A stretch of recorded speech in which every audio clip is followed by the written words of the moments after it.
Hello, everyone, and welcome back to Shadows of the Past. It's your host, Brandon. Rena? And Karina. Today, our story for you will be pretty interesting. We have a true crime story from a murderer's perspective. Today's story tells the tale of the murder of the Clutter family and the murderers that are behind this travesty. But first, who are the Clutters and how did we get here? Our story begins on River Valley Farm in Holcomb, Kansas in 1959. The Clutters are a family of four: Bonnie, Nancy, Herb, and Kenyon. The most perfect family in town. Herb, the dad, is a farmer who is very outgoing, wealthy, and has many friends. Bonnie, Herb's wife, tends to worry a lot, and people think their marriage is unstable. They have two kids, Nancy and Kenyon. The Clutters all live on River Valley Farm. They are a successful family based on their farming and ranching. Then, in mid-November, 4 gunshots are heard throughout Holcomb. The Clutters are dead. The Clutters' murderers are found to be two men named Dick Hickok and Perry Smith, whose troubled past of isolation and desperation will lead to the 4 gunshots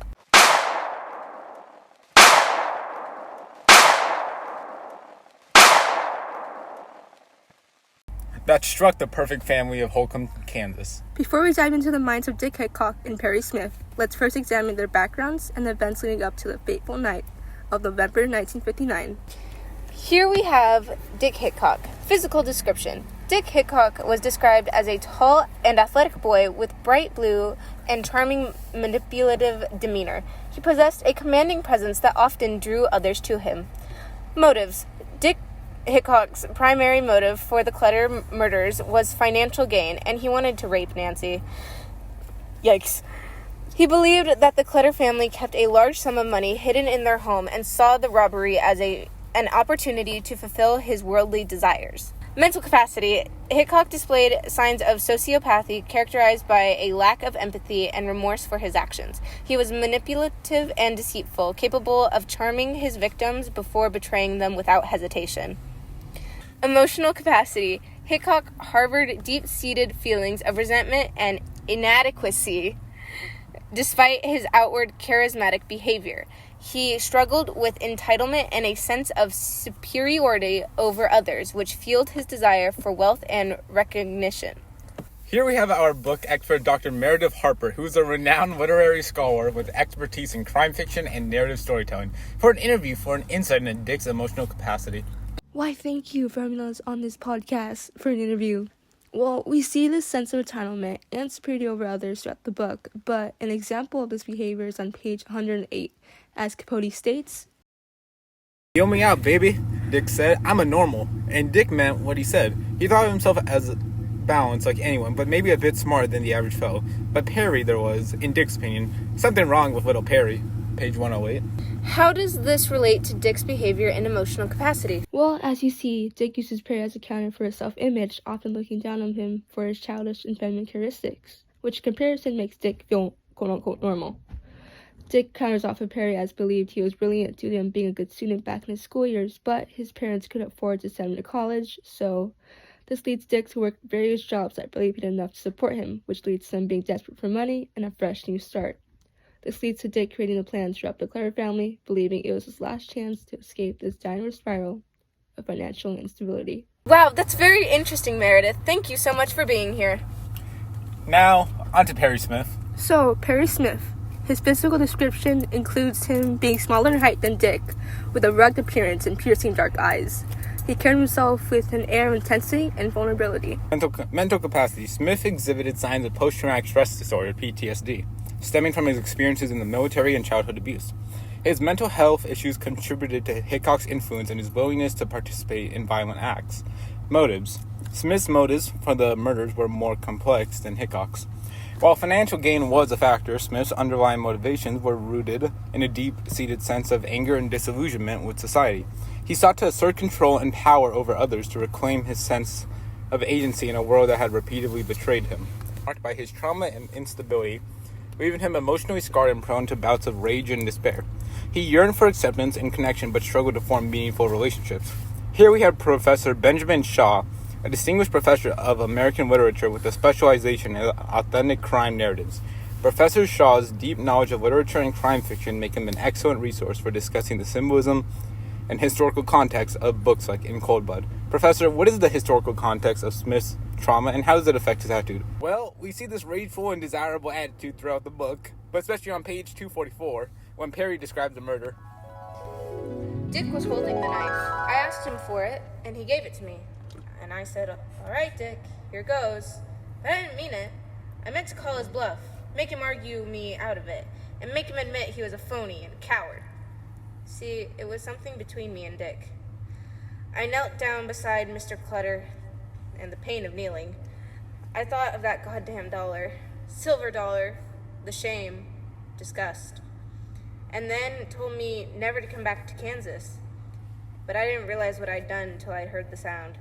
It was like someone drowning, screaming underwater. Perry, page 244. How does Perry's description of the murder relate to his trauma, Professor? Perry describes his motivation for the first killings as it begins with the confrontation with Dick and whether Dick will go through his promise to blast hair all over the walls, as he said on page 22. This quickly is outshined by Perry's feelings of shame and self-disgust while reflecting on the shame of the robbery and his life as a criminal. How mind-blowing! This examination of Dick Hickok and Perry Smith shows their intentions for the Clutter family murders were driven by a deadly combination of greed, trauma, and physiological manipulation. Capote's attention to detail and reconstruction of the crime scene was remarkable. Through interviews with law enforcement officials and first-hand accounts, he pieced together the events leading up to the murders, creating a vivid image for readers. Following the discovery of the Clutter family murders, law enforcement launched an intensive investigation to apprehend the killers. Truman Capote documented the efforts of the lead investigator, Alvin Dewey, and his team as they pursued leads and riddled through evidence. And now we have a soundbite of Alvin Dewey, an archival recording. We were determined to bring these men to justice and provide closure for the grieving community. Dick and Perry were arrested in Las Vegas, Nevada, 6 weeks after the murders. The trial captivated the nation, with Capote providing detailed coverage of the legal proceedings. So, while the trial goes on, they end up getting put in different jail cells, with Perry being in a cell usually suited for women, while Dick was placed in a regular male cell. And now we have a soundbite courtroom reporter. The jury finds the defendants, Richard Hickok and Perry Smith, guilty of murder in the first degree. Insert gasp. They are put on death row for 5 years, then hung. Truman Capote's groundbreaking work transformed the true crime genre, blurring the lines between journalism and literature. In Cold Blood, giving insight into actual crime storytelling and the portrayal of real-life criminals. As we reflect on the aftermath of the Clutter family murders and the legacy of In Cold Blood, one thing remains clear. The impact of this tragic case continues to reverberate through the analysis of true crime history. Join us next time as we unravel another chilling tale of mystery. Till then, this is Karina, Brandon, Rena. And stay curious and keep in mind our shadows of our pasts. So, are we done? I think so. So, what happens next?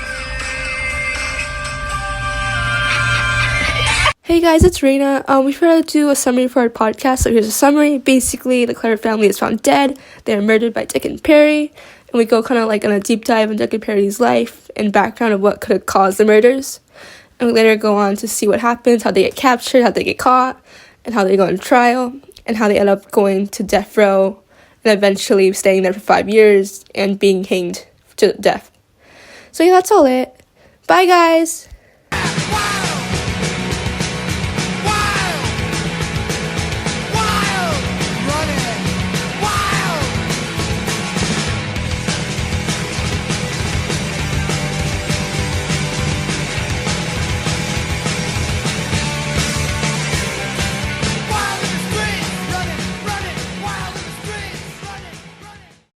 Well, as you see... Brandon, leave! Actually, you want to go order me my drink? Okay.